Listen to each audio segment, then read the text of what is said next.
And I wanted to mention there was a time that, like, when I first had left my home and went to the domestic violence shelter, um, at, at one point, I started to not use my regular email.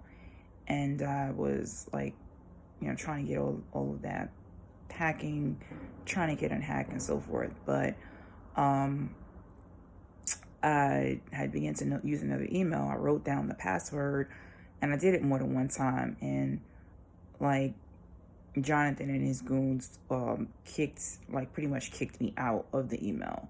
Like, I don't know what they did, changed it or just allowed me not to access it. So he really was really just trying to make my life, make me just be isolated and not be able to get help. And I also had to do an application with human resources, and they couldn't get in contact with me.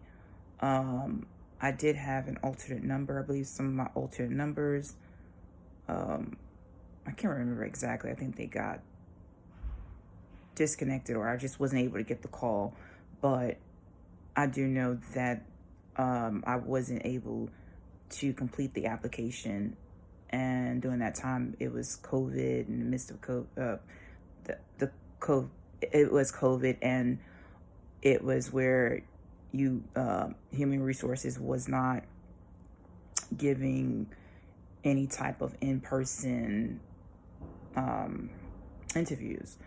So I couldn't complete it, and then I had to redo it again. Um, but right now, I don't, I know that my emails are monitored. I believe they're still monitored, but I don't get as much harassment via like the interruptions that much anymore with the phones and stuff. But that is very annoying, and that's you know I'm a female, right? Men are supposed to protect women. That's what you're supposed to do. So as a pastor, Jonathan, you're supposed to make sure that you have the well-being of every individual in your mind. You're supposed to, just want the best for everyone. Okay, at least and not try to interfere with them getting the help they need. And trying to isolate me, so I couldn't talk to anybody.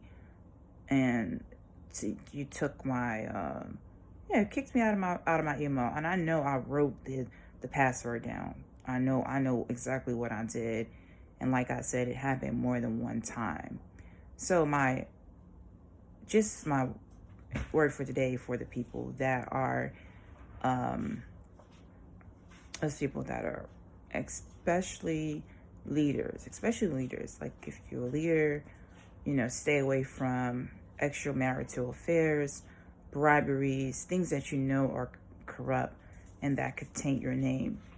Sometimes you think that we're going to get away with things for so long, or we got away with it before. Just get out of those practices and just, try to show your best version of yourself, right? And just call on, your higher self to just show your higher self. This is not time to do crooked things just because we're in a pandemic and we're hearing all of these bad news about inflation or the economy's crashing and so forth. This is still time to show forth your best self, because there is enough for everybody. No matter how the economy is going, there is enough for everyone. This is a time to trust our Creator. Trust Him that there is enough for everybody. And we don't have to steal from others and hurt other people to get ahead. That is the way of darkness. And you guys, walk in the light.